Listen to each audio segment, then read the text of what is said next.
में कोटि कोटि नमन। श्री योग वशिष्ठ के उपशम प्रकरण में हमारा चल रहा है कि राजा जनक को 7 सिद्धों की जब राजा जनक ने वार्तालाप सुनी तो उनको वैराग्य हुआ। उस वैराग्य से उनको इतना पश्चाताप हुआ कि आज तक मैंने अपनी आयु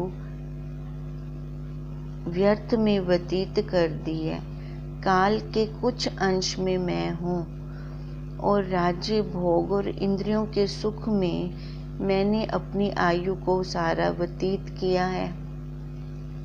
जब वो ऐसे विचार कर रहे थे तो उनको एक दासी बुलाने के लिए आई, नित्य नैमित्तिक कर्म करने के लिए। तो फिर राजा ने फिर से विचार किया कि जो ये मैं नित्य नैमित्तिक कर्म करता हूँ तो इस शरीर के लिए है, उस साक्षी के लिए तो कोई भी कर्म नहीं है। पहले ये विचार करके वो अपने स्वरूप में बैठे रहे। फिर बाद में उनको फिर से विचार हुआ, अगर मैं वो कर भी देता हूँ नित्य नैमित्तिक कर्म तो उसमें मुझ साक्षी को तो कोई फर्क नहीं पड़ता, चाहे करूं चाहे ना करूं, उससे तो मैं असंग हूँ। जब उन्होंने ऐसा विचार किया तो फिर जो उनका नित्य नैमित्तिक कर्म है, दिनचर्या है, उन्होंने जाके वो पूरी की। ऐसे विचार करते हुए उनको वैराग्य की तीव्रता इतनी हो गई कि वो गुण साम्य अवस्था में आ गए। गुण साम्य अवस्था में उनको न हर्ष होता न द्वेष होता। किसी भी अनिष्ट पदार्थ के प्रति उनको कोई द्वेष की भावना ना रहती और इष्ट के प्रति वो हर्षवान ना होते। वो अब ऐसी अवस्था में पहुंच गए थे जैसे जागृत में सुषुप्ति अवस्था होती है। सुषुप्ति अवस्था में हम सबको छोड़ देते हैं, तभी हमें वो आनंद आता है। पर जनक जी को तो जागृत अवस्था में ही उन्होंने उस आनंद की अनुभूति की और उसी स्वरूप में ही वो स्थित रहे। तभी उन्होंने विदेह नगर के राज्य की पालना की और जीवों की पालना में हर्ष विषाद को ना प्राप्त हुए। वह संताप से रहित होकर कोई अर्थ उदय हो अथवा अस्त हो जावे, परंतु हर्ष शोक कदाचित ना करें और कार्य करता दृष्टि आवे, परंतु हृदय से कुछ ना करें। वो ऊपर से तो दिखते थे कि वो कर्म कर रही हैं, पर अंदर से वो निर्लेप होते थे, असंग होते थे, आकाशवत। हे राम जी, तैसे ही तुम भी सब कार्य करो, परंतु निरंतर आत्म स्वरूप में स्थित रहो। तुम जीवन मुक्त वपु हो। राजा जनक की सब पदार्थ भावना अस्त हो गई, उसकी सुषुप्तिवत वृत्ति हुई थी। भविष्य की इच्छा नहीं करता था और व्यतीत की चिंता नहीं करता था। जो वर्तमान कार्य प्राप्त हो उसको यथाशास्त्र करें और अपने विचार के वश से उसने पाने योग्य पद को पाया और इच्छा कुछ न की। देखो अब राजा कैसे थे, अपनी वर्तमान स्थिति में रहते थे। जो बीत गई उसकी नहीं सोचते थे, आने वाले की नहीं सोचते थे। वर्तमान में जैसा जिसका जो भी कर्म बनता था वैसा वो कर देते थे, पर अकर्ता रूप से करते थे। वशिष्ठ जी राम जी को कह रहे हैं, हे राम जी, तुम भी इसी तरह उपशम हुओ। राम जी ने भी ये प्रश्न किया था कि ये सारा दुख का कारण मन है और ये फूलों के कारण से ही संकल्प विकल्प आ रहे हैं। इन फूर्णों को, इस मन से मैं कैसे उपशम हूँ, इन फूर्णों का त्याग मैं कैसे करूं। अब राम जी को वशिष्ठ जी कह रहे हैं, जैसे राजा जनक ने किया वैसे तुम भी करो। हे राम जी, जीव आत्म पद को तभी तक नहीं प्राप्त होता जब तक हृदय में अपना पुरुषार्थ रूपी विचार नहीं उपजा। देखो, जनक जी ने तो अदृश्य 7 संतों की वार्तालाप सुनी, तो वहां से उन्होंने वैराग्य आया और उन्होंने विचार करना शुरू कर दिया, और विचार की तीव्रता इतनी बढ़ गई कि उन्होंने उसका निष्कर्ष भी निकाल लिया कि आज तक मैंने अपनी आयु व्यर्थ में ही व्यतीत की है।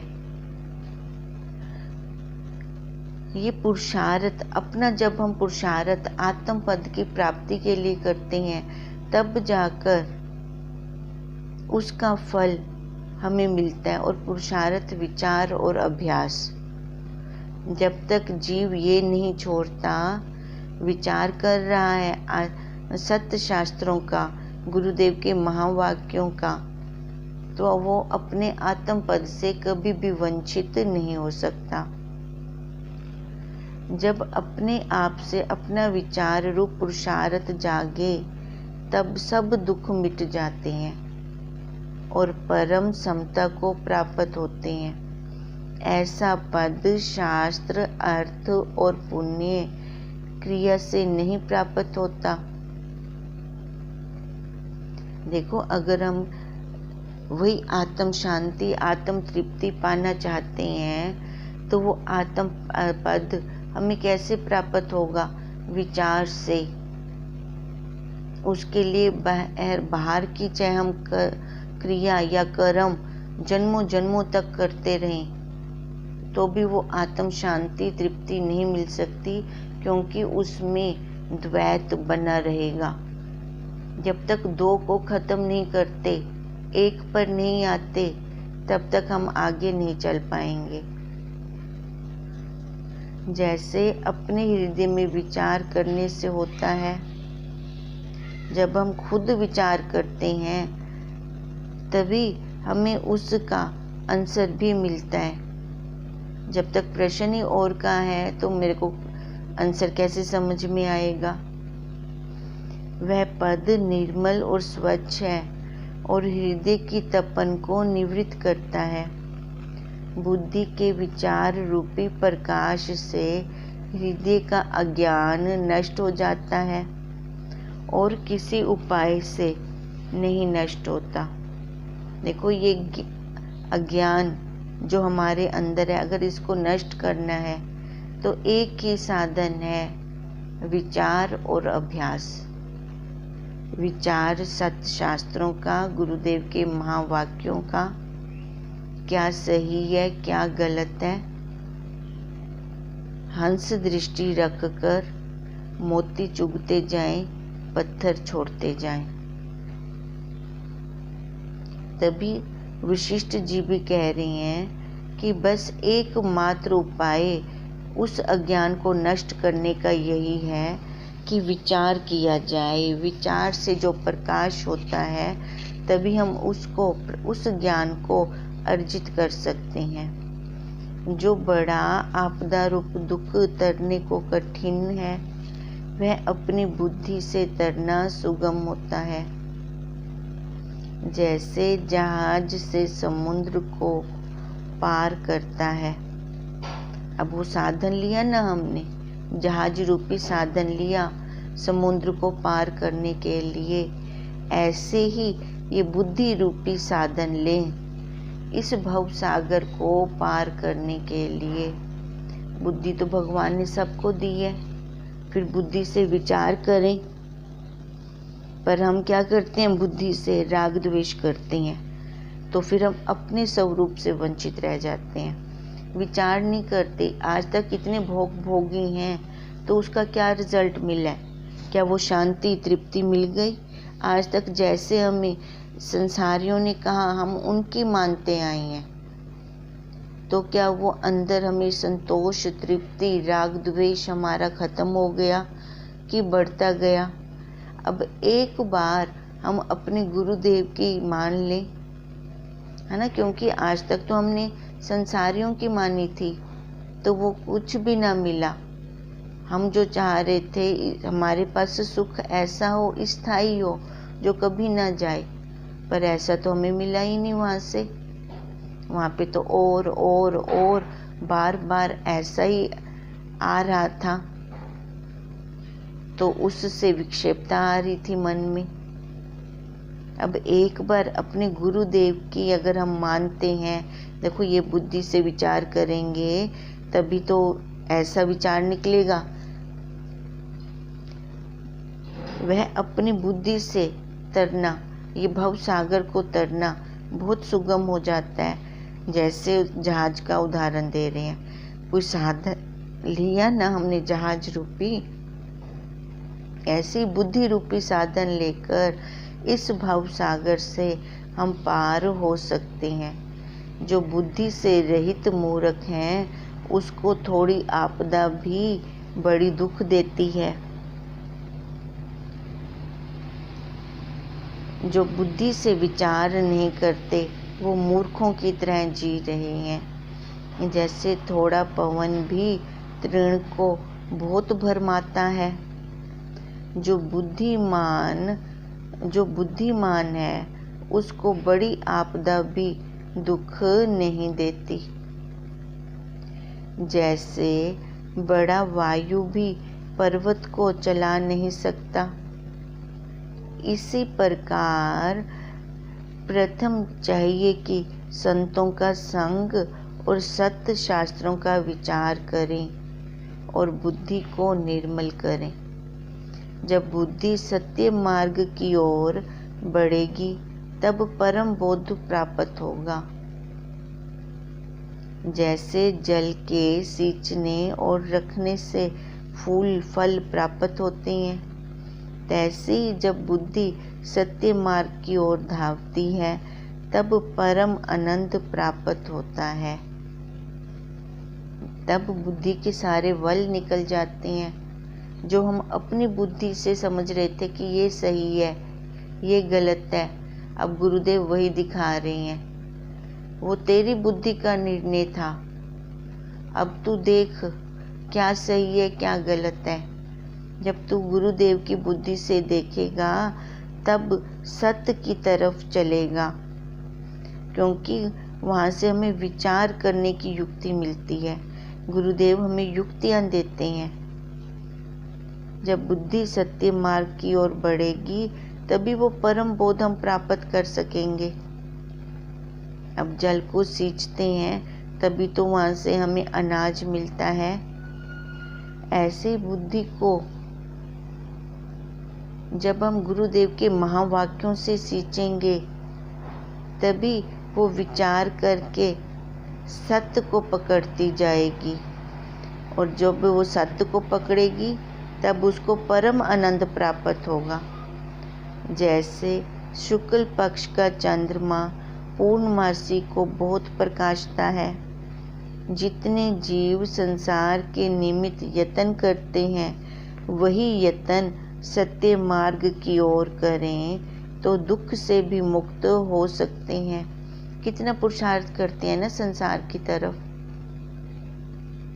अब संसार की तरफ अगर ये पुरुषार्थ इतना है तो देखो, अगर उससे थोड़ा कम आधा भी अपनी परमार्थ की तरफ कर ले तो दुखों की निवृत्ति हो जाए। कितनी बड़ी बड़ी डिग्रियां ले रही हैं बच्चे, कितनी बड़ी बड़ी उपाधियों पे जा रही हैं, तो उनके लिए क्या, मान लो एक डॉक्टर की ही डिग्री लेनी है तो वो दिन रात पढ़ते रहते हैं वो बच्चे। बाहर की तरफ उनकी दृष्टि ही नहीं होती। अगर ऐसे ही साधक जिज्ञासु का अपना एम हो, जैसे उस बच्चे का एम है कि मेरे को डॉक्टर बन के दिखाना है सबको, ऐसे जिज्ञासु और साधक ठान ले कि मैंने अपने स्वरूप की प्राप्ति करके ही दिखाना है सबको, तो देखो अपने हाथ की बात है, कोई मुश्किल काम नहीं है। जितने जीव संसार के निमित्त यत्न करते हैं, वही यत्न सत्य मार्ग की ओर करें तो दुख से मुक्त हो सकते हैं और परम संपदा के भंडार को प्राप्त हो सकते हैं। संसार रूपी वृक्ष का बीज बुद्धि की मूढ़ता है। अब संसार जो अच्छा लगता है तो वो कैसे लगता है? अपनी बुद्धि के कारण, क्योंकि बुद्धि में वल है, बुद्धि सही निर्णय नहीं ले रही, तो वो सबसे बड़ा मूर्ख है। इससे मूढ़ता से रहित होना बड़ा लाभदायक है। स्वर्ग, पताल का राज आदि जो कुछ पदार्थ प्राप्त होते हैं, सो अपने प्रयत्न से ही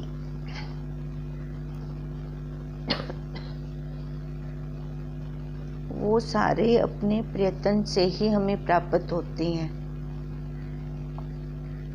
उनके लिए भी तो हम बहुत पुरुषार्थ करते हैं। संसार रूपी समुद्र के तरने को अपनी बुद्धि रूपी जहाज है। अब अपनी बुद्धि रूपी जहाज पर बैठकर इस साधन को लेकर असत्य को छोड़ते जाएं, मिथ्या को छोड़ते जाएं और हमारी दृष्टि किस पे रहे? सत्य पे रहे। और तप, तीर्थ आदि शुभ आचार से जहाज चलता है।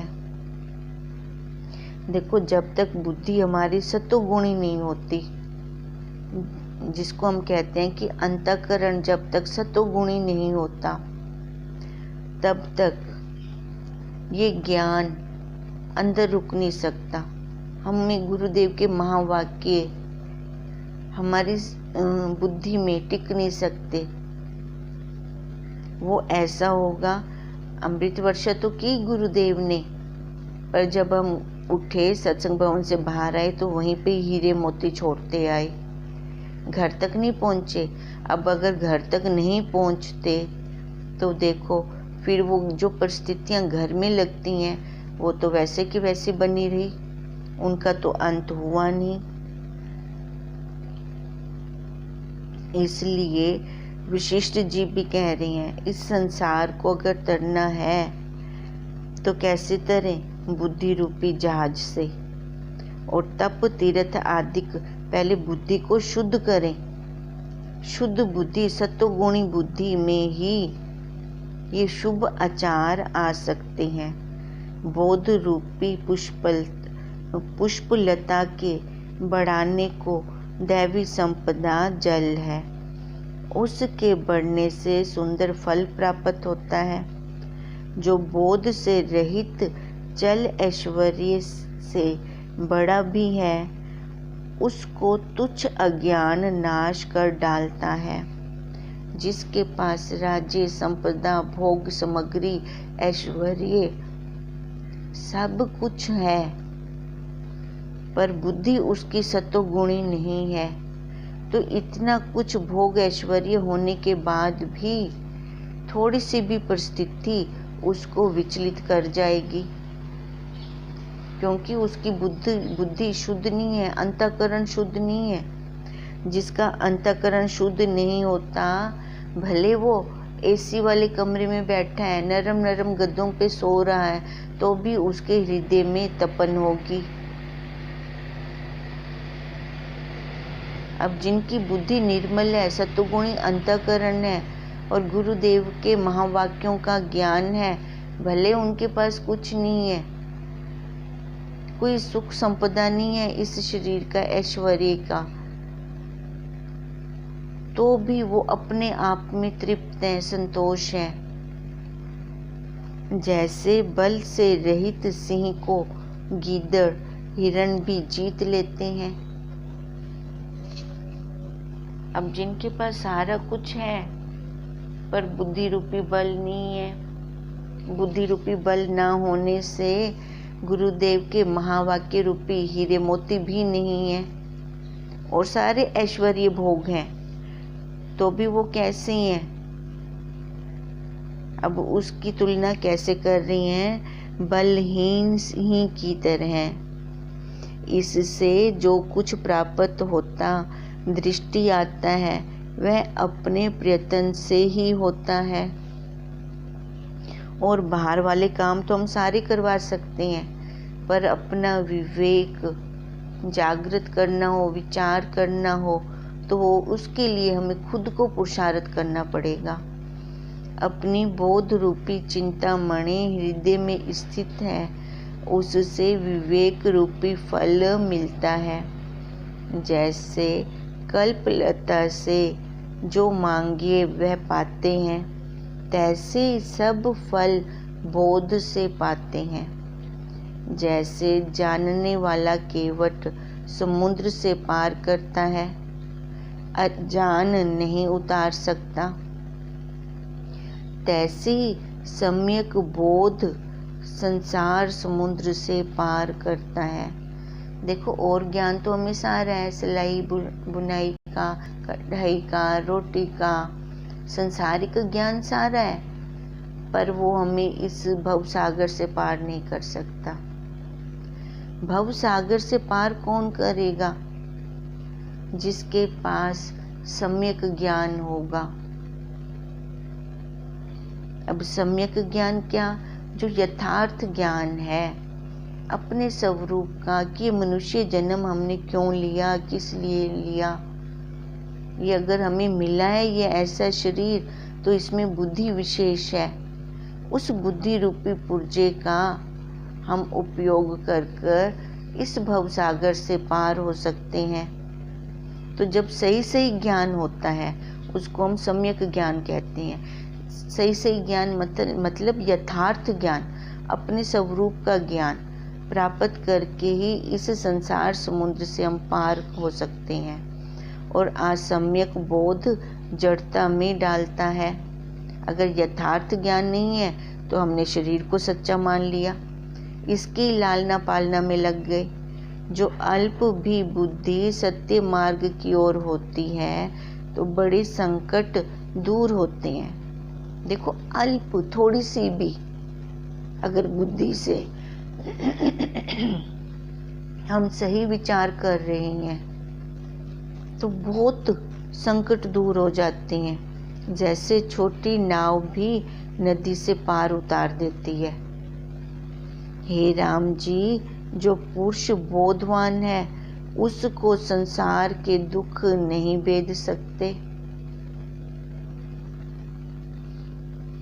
जैसे लोहे आदिक का कवच पहने हो तो उसको बाण भेद नहीं सकते। अब ऐसे ही वशिष्ठ जी कह रहे हैं कि जो बोधवान पुरुष हैं, संसार के दुख परिस्थितियां उनको दुखी नहीं कर सकती।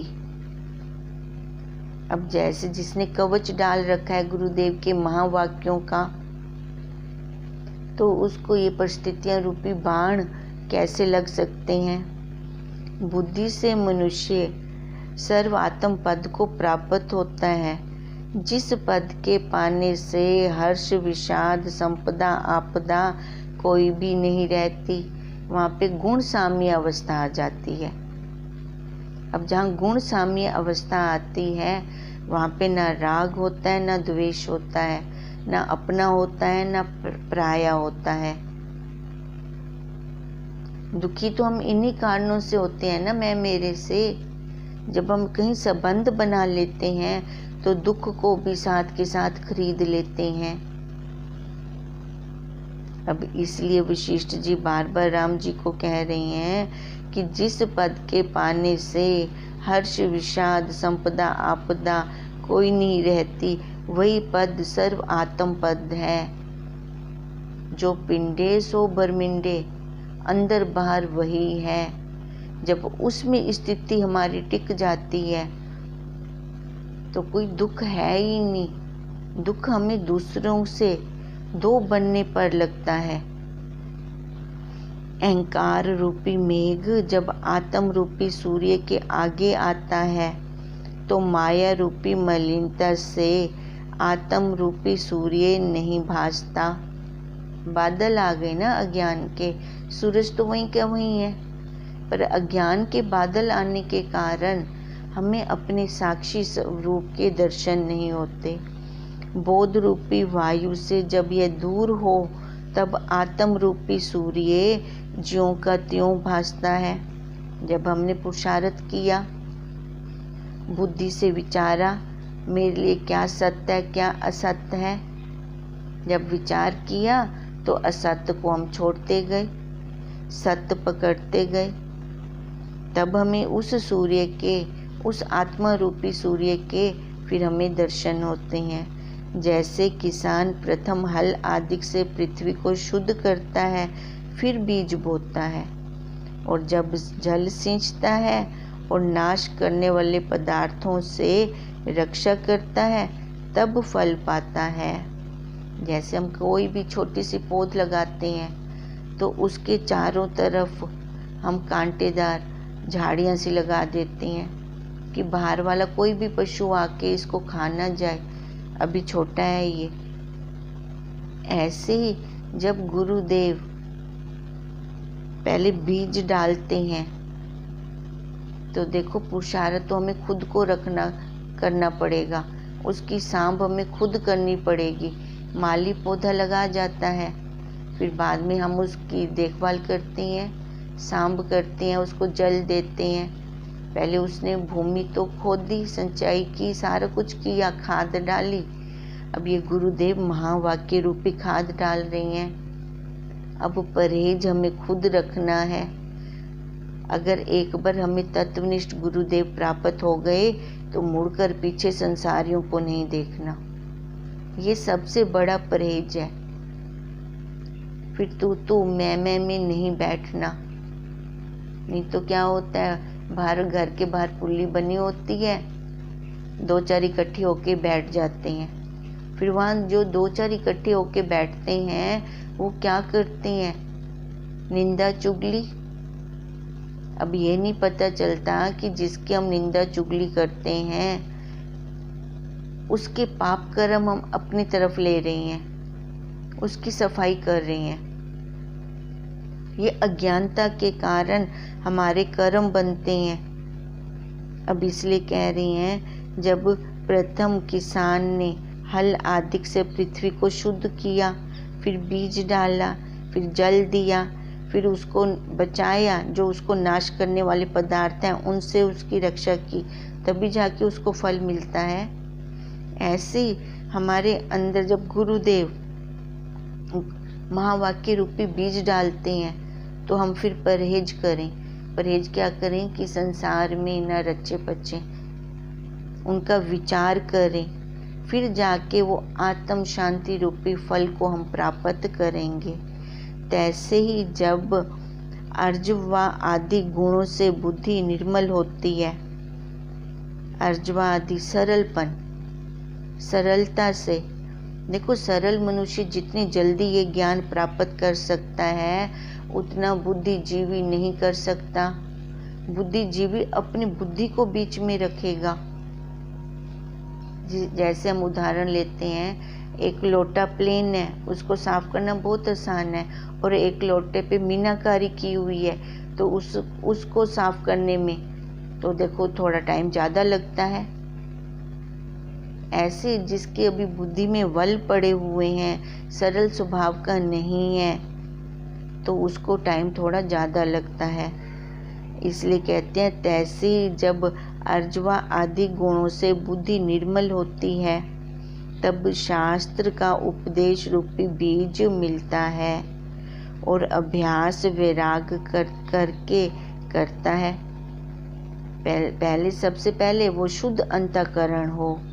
अब शुद्ध अंतःकरण में ही सत्य शास्त्र और गुरु के ज्ञान का उपदेश रूपी बीज अंदर रुकता है, और फिर अपना अभ्यास हो और वैराग्य हो, तो देखो वही परम पद की प्राप्ति होती है। वह अतुल पद है, उसके समान और कोई पद है नहीं। अगर हम ये प्राप्त करना चाहते हैं, सबसे पहले वैराग्य और पुरुषार्थ हो अपना। इति श्री योग विशिष्ट उपशम प्रकरणे प्रज्ञा महिमा वर्णन नाम 12वां सर्गा समापत। देखो, इस सर्गे में बुद्धि की महिमा का वर्णन किया गया है। कृष्ण जी ने भी बुद्धि के ऊपर बहुत बल दिया है। बुद्धि के बल से अस्तित्व सिद्ध हो वस्तु का। बुद्धि से ही देखो, बुद्धि हमारी मंजिल नहीं है।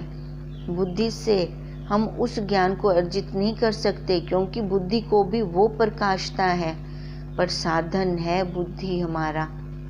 बुद्धि रूपी साधन बहुत हद तक हमें उसके पास छोड़ के आता है। कल से हमारा टाइम 15 मिनट पहले हो जाएगा। 5:45 बजे से हम शुरू करेंगे। हरि ओम तत्सत, हरि ओम तत्सत, हरि ओम तत्सत।